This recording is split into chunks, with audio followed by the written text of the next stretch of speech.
sell your book right now. Give me the most juicy or salacious kind of story or half story, whatever. Give me some type of cliffhanger type deal. Well, the book is about, the whole book is a lot of cliffhangers in the entire book. Well, give me the best one. The best cliffhanger, can I read you some of it? Sure. Best cliffhanger I have.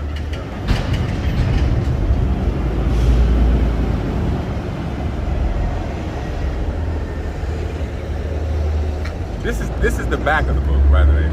The front of the book I'll show you, but this is not what, the front of the book is not the actual, what you'll see on Amazon, okay? So I don't really want to show it. Okay, that's fine. But anyway, like I wrote here, it says Devon and Me. That's one of the subtitles. Was it innocence or was it tawdry and wretched? Who was Devon? That was my half-brother, or not half-brother, my step-brother. So what happened with y'all? Okay, What's up, YouTube? I want to take the time to say thank you to all the channel members. Guys, I couldn't do it without you. Make sure you like and subscribe each video. And if you haven't already, click the join membership. Become a member. Now back to the content. What's up, YouTube? Atlanta Street Interviews out here with another one. So we got my man out here today. So guys, it's a little bit different right here. So, you know, normally I just walk up on wherever my spirit kind of leads me to. And you know, we rock out, we do the interview. But you actually contacted me, man. So you're kind of a regular viewer. Yeah.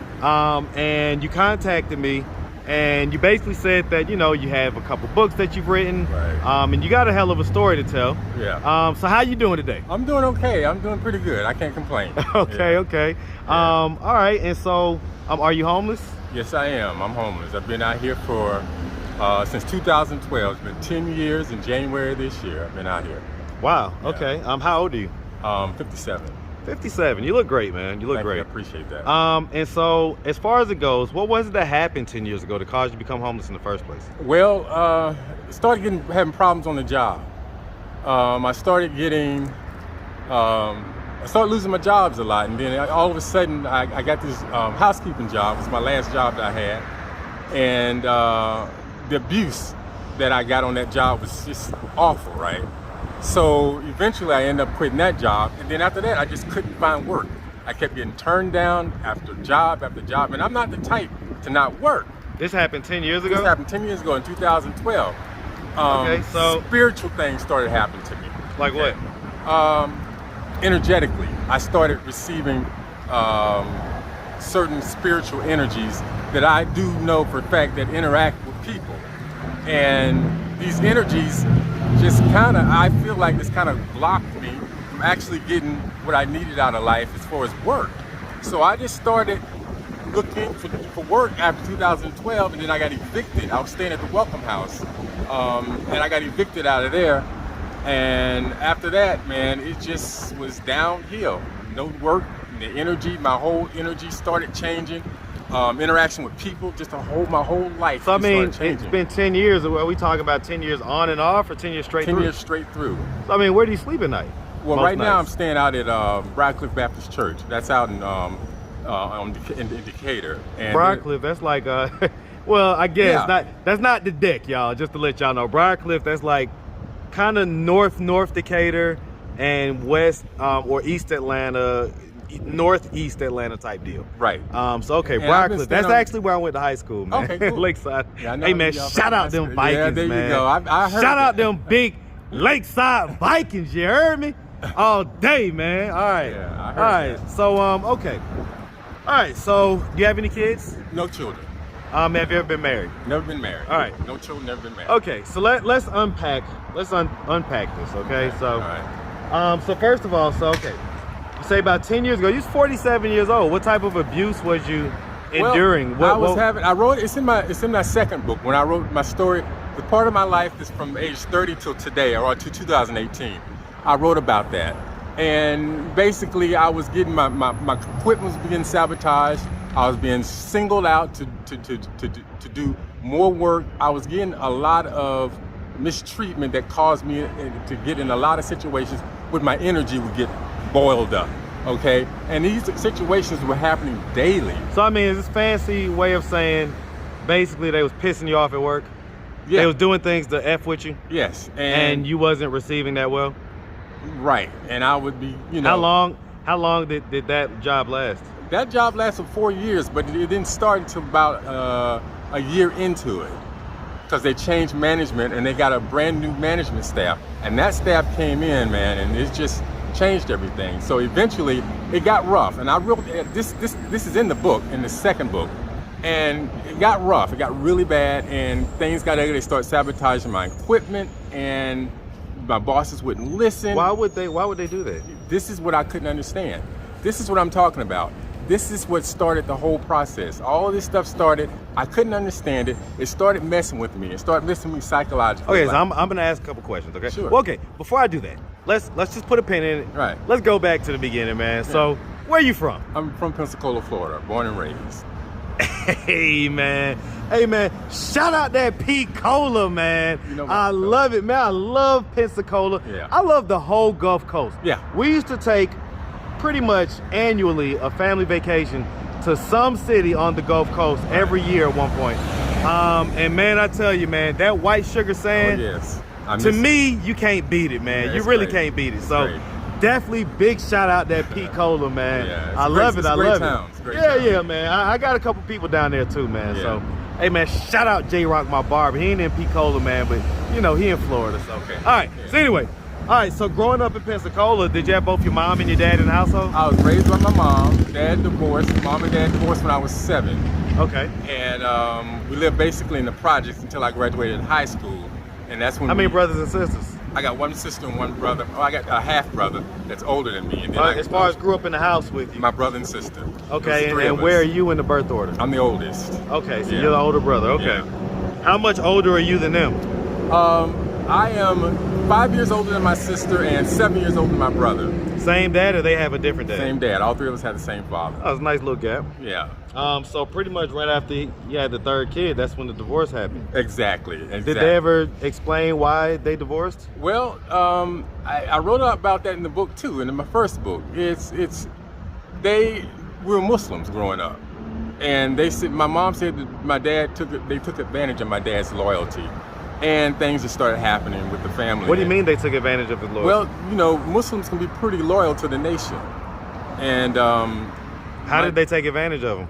I don't know. You know, Mom never really go into details about it. She just said that. Well, I mean, you wrote about it in your book, though. And I wrote only about that much of it. About what you knew? Yeah, Okay. about what I knew. And she basically just said that they just started taking advantage of him, which caused him to neglect his family. So she couldn't deal with the neglect, and they ended up divorcing in '72 when my baby brother was born. So you grew up Muslim? Yes, for the most part. And so do you still practice that faith? No, I'm not. You know, Muslim When did you anymore. stop practicing? I never really practiced Muslim. I just grew up in the my family was Muslim until my mom divorced. And because of the divorce and the struggle of it, she didn't. All right, y'all was in the maintain- hood. It wasn't like Right, that type she of couldn't situation. maintain that. Right. Okay, I get it. And I get never it. have been a practicing Muslim myself as an adult. Okay. All right, man. And so, no kids. You're here in Atlanta, 50s. I'm gonna ask, are you homosexual? I don't consider myself homosexual. I consider myself as human sexual, okay? Okay. And basically, the only reason I say that is because I don't like getting into sexuality. But I am not the straightest guy in the world. Just put it that way. That's funny, man, because you're a viewer, so you know, man. Yeah. One of the themes of this channel is sex and all that type of stuff. right. So okay, I get it though. I mean, so when was the last relationship that you had? And see, this is odd too. It's all in my book. But I've never really been in a serious relationship, male or female. Yeah. I know. That is real odd. It's in the book. Because as humans, Yeah. we're almost called to couple up.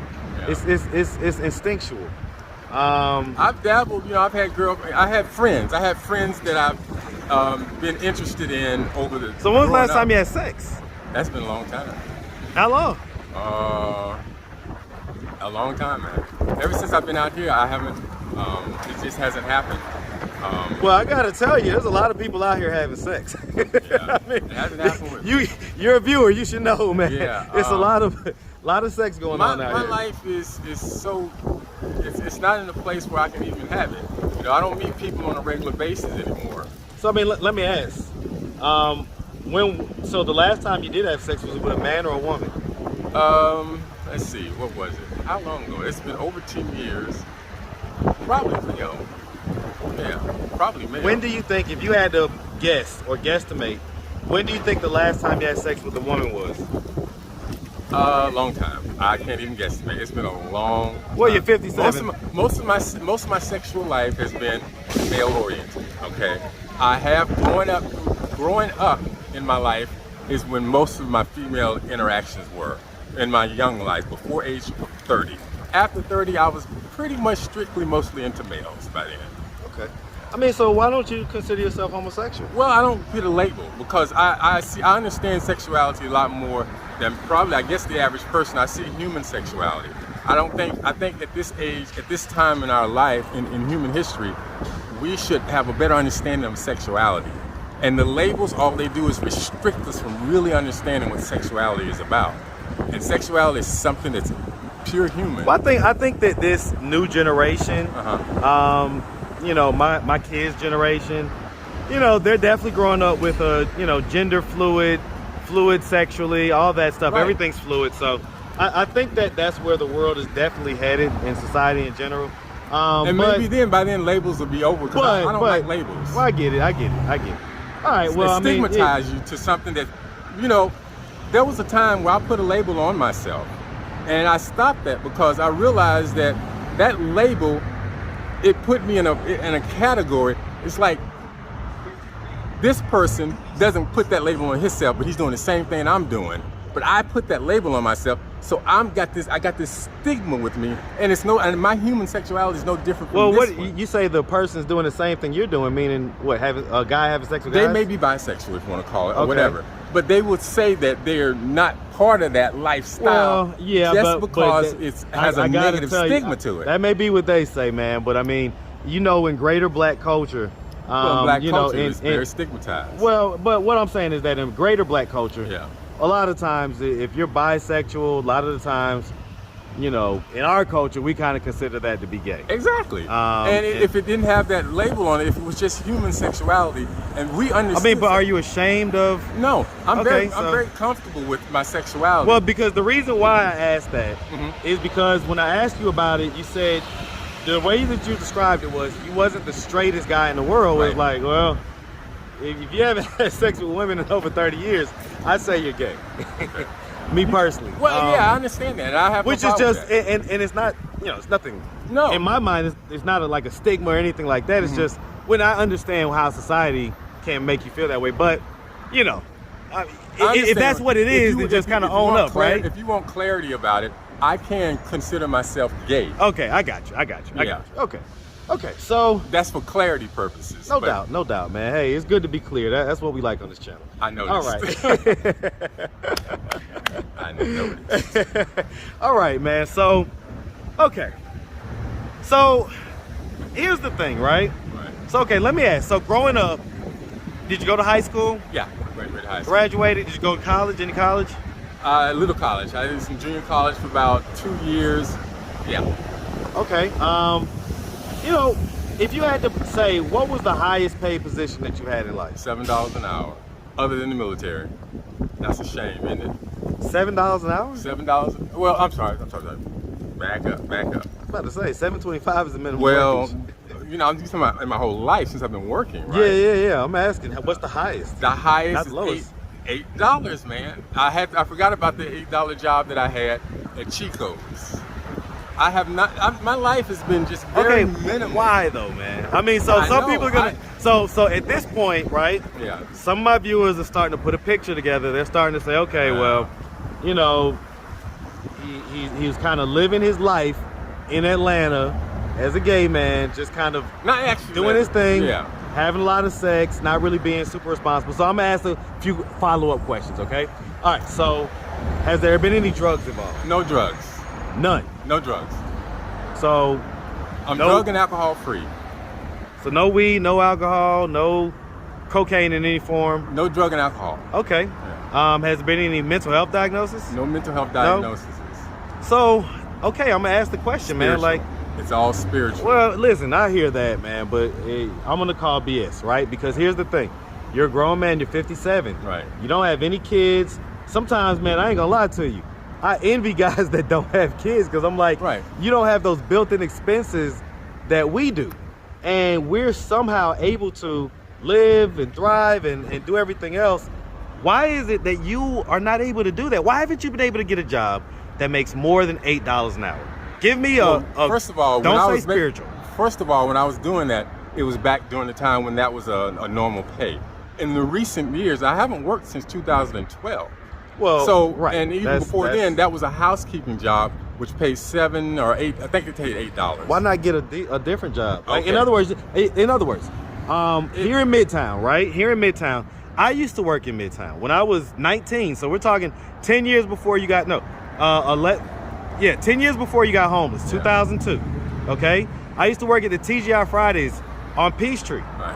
and I made decent money. I was able to live. I rocked out about $600-700 a week. And at that age, at that time in life, hey, you could live and you could do well. Atlanta rent was $500, so you was good to go. Right. Why can't you do Well, that? before- Like a lot, and I'm not trying to be funny or nothing, but a lot of gay guys are in the restaurant industry where you would have made much more than $8 per hour. So why didn't you ever do that? Okay, I was never in the restaurant industry. My job started out in the medical field. When I moved to Atlanta, I got a job in a hospice. It's all written in my book. How old were you, by the way, when you moved here? It was 1990, so I was 25. when I moved. 1990. Yeah. Hey, I was 25. Shout out to back in the day, man. Yeah, that was I back just in the love day. hearing stuff like 1990. Anything It was 19 just different sounds- vibes back then, It was man. different. It was different vibes, man. Atlanta was a different city back then. But then go ahead. And when I moved here, I got a job in a hospice because I was doing medical work in the military. And I did that for a while, and then after that, I got other jobs. So, It basically all get it. started around the age of 30. That's when things started changing for me. Okay, and I know you don't want to hear spiritual, but that's a big part of my life. No, I man. get it. I'm not telling And you what to say, man. I Go know ahead. you're Say, not, but- say it if you got to say it. Well, it's a big part of the change, because up until the spiritual part of my life, everything looked normal except for the pay. Except for the but pay. I was why? making, Why but the every- pay? Why the pay? So you was in the military. Why'd you leave? How many years Oh, I was only you did there? one enlistment. Huh? I only did one 4-year enlistment. Why? Why'd you leave after I just did a it, year? that was all I wanted to go into, is for 1 year. I mean, one enlistment. Okay. I had no desire to make it a career. Okay. But there are. First, I'd like to ask your viewers and yourself: can you comprehend that there are things that maybe a person that guides a person in their life that's not necessarily status quo, meaning that you may not understand it, and it may not be an answer. That's why And this even channel. sometimes- Listen, that's why this channel exists. Yeah. I didn't know. Like, I was just following. Yeah. Okay. Well, even sometimes- I was literally just going and following my spirit, following my gut. And sometimes it's hard to put that in words. I get it. Sometimes. I get it. Not all the time, but sometimes it's hard to put in words, and especially on the spot. I haven't really had time to. A lot of it's in the book. Okay, I chronologize my whole life, and the book is awesome, by the way. I haven't brought that up. So okay, yeah. Let's talk about that. We're 17 minutes in. Yeah. All right. So let's talk about that. So what are these books about? The book is awesome. Okay, the book is called Book of Short Stories and Subtitles, and what it is the story of my life from the age of birth to age of 30. In another book called The Rest of My Life, I wrote that one from the age of 30 to 2018, which is my current field of where I'm at today. Okay, so sell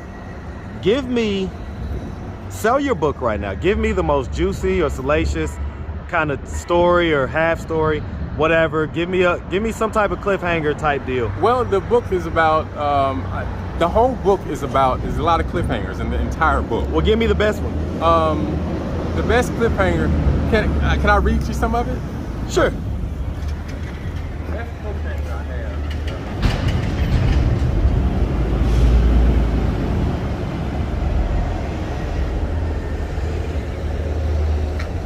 This is the back of the book, by the way.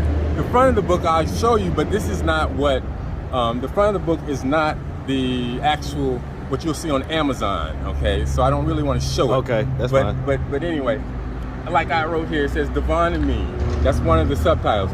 Was it innocence or was it tawdry and wretched? Who was Devon? That was my half brother, or not half brother, my step brother. So what happened with y'all? Okay, that's a cliffhanger. Okay. And so wait, so I'm gonna ask a couple questions about that though, right? So hey, so okay, you say that at 7, your parents divorced, right? Right. When did your mom get remarried? Mama never remarried. It's just my okay, but that was long-term relationship. Yeah. When did she get into a long-term relationship? How old were you? When my mom got in a relationship? Got into a relationship with your stepbrother's father? No. My stepbrother is from my dad. My dad got remarried. And then his wife had a boy named Devon. Oh, wow, wow. I went to go live with them. Okay, how old were you when you went to go live with him? I was about eight and a half. Okay, how old was he? 12. So he's about 4 years older than you? 8.5. About 3.5 years older than you? Okay, and then the next subject is a certain 15th birthday present may not be the ideal gift for the boy next door. Okay, my 15th birthday, there was something that I got that I guarantee the boy next door wouldn't have got as a gift. And hamburger patties aren't the only meat being served at McDonald's. Yeah, real too. And Denise Tabor, this is a girl that I was in the military with. Beauty and brains, hot girl, beautiful woman. But what is she hiding? She got something to hide. Okay, I'll talk about it. Well, give us a clue. What was she hiding?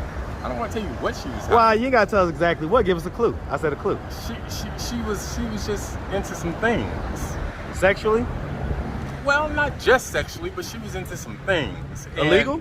Not really, but it's things that the average human, the average person would understand. And if I talk about it and give the details, you won't have that.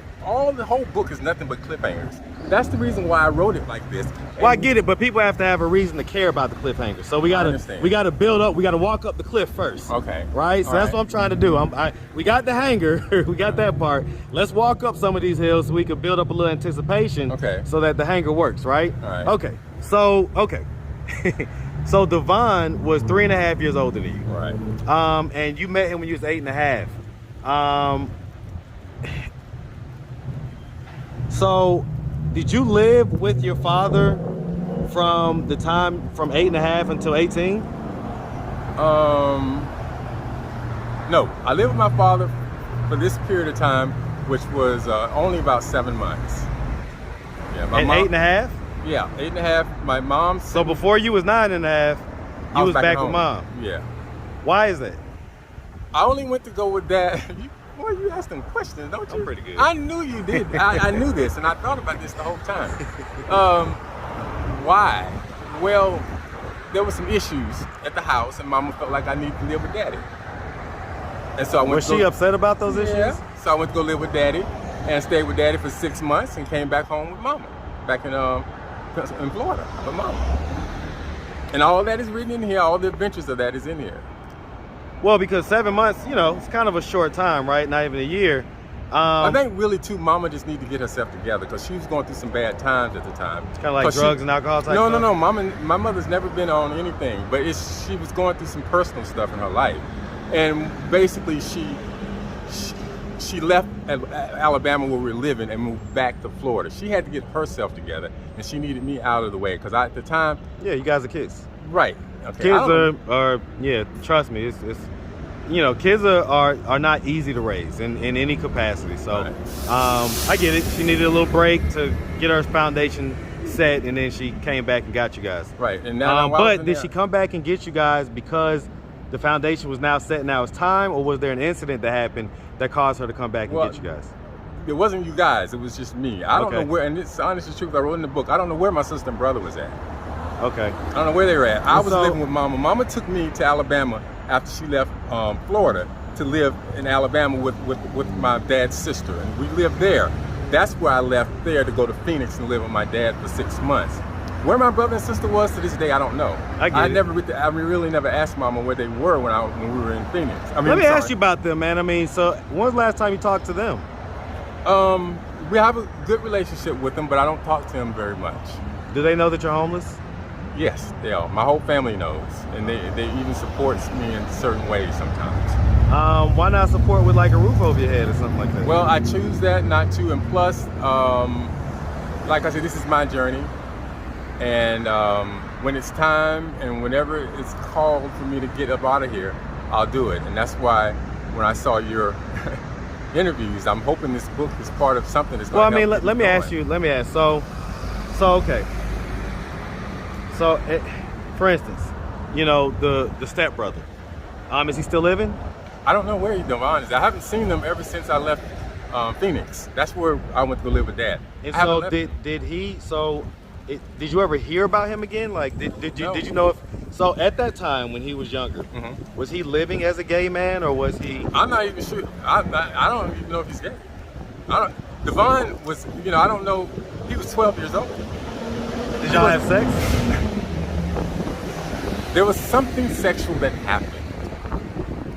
But it wasn't penetration? I'm not going to say sexual, having sex. You'll find out in the book. Okay, hey, that's the seller. That's the cliffhanger, right? Something happened. That's okay. So we built it up a little bit. Yeah. Okay, all right. The book is full of stuff like this, just full of cliffhangers. Full of all type of crazy stories and salacious details and everything else. It's an adult book. Okay. How you doing, miss? All right. So, okay. So, I mean, you've got the 2 books. We're going to put the links to them in the description on this video. All right. But what are we doing at this point to try to get ourselves out of this position of homelessness? Or are we just content right here? No, actually, I've done everything, and I've done some things. I've tried to get... I'm going to tell you right now, you can go get a job right now. Right. So there's some things that you haven't done. Like there's a $10 an hour job right now that you can go get somewhere. First of all, I'm not... That's not what I'm being led to do right now. Okay, and that's the honest truth. I'm not. My spirit and my energy is not leading me to that. For number one, it's a lot of difficulties with my energy processing right now, and it's getting better. And it has a lot to do with my interaction with people on a daily basis. What about the interaction with people? The energy. My energy flow is I can't really put it in words. You seem like a decent guy to me, man. You seem like you've got good energy. I'm not a bad guy. I'm not a bad guy, but I don't think you can turn into a monster every now and again. No. No. Matter of fact, I'm pretty easy in that way. So then, what do you mean? Like, what's the deal? It's about me following my spirit, and that's the only thing I can put it in. Specifics are so hard to pinpoint. You know, very hard to pinpoint. There's just a lot of things that go on a daily basis that's spiritual in nature. And so many spiritual things I just can't put in words. And when things are energetic and unseen, it's really hard to talk about. I get it, man. I get it. All right, man. Well, listen, we really appreciate you taking the time answering all of our questions. Sure, yeah. If anybody out there wanted to reach out, help, or donate, do you have a way they could do that? Oh yeah, it's I have a Cash App, and it's $P as in Paul, E-T-E, Pete 1944. Okay. All right, Pete 1944, man. Yep, Pete. All right, and so the books, they're on Amazon? The books are on Amazon. All right, so I'm gonna have you. There's a disclaimer I have there. This book right here is $20. On Amazon, it says there's another book that's like this. This is my book, but there was some publishing issues with it. So that book is no longer, and it's down there for $10. You'll be tempted to want to get that $10 book, but that's not even a book anymore. And Amazon, I'm trying to work this out with Amazon to get that off of my. So it's not the $10 book. So it's not the $10 one, guys. $20 one. It's the $20 book. That's the only place you can get that. That's the only place you can get it is Amazon.com. Go under books, because if you don't go under books, it may not lead you straight to it. And put in my name, Leonard Dean Jr. Leonard Dean Jr. Leonarddean Jr. And under books, and these books, all of my books will show up. All right, man. Well, and like I said, this one, the book of short stories and subtitles, that's the book that's going to really have you captivated. And I think everybody should read the back cover of the book so you can understand what the book is all about, and including the review. Yeah. Okay, all right. I'm with it, man. I'm with it. Listen, man, we really appreciate you taking the time, answering all of our questions. Hey, man, we definitely wish you nothing but the best out here, all right? I'm trying. My God, man. Right. Appreciate your support as well, all right, bro? Take care. All right, man.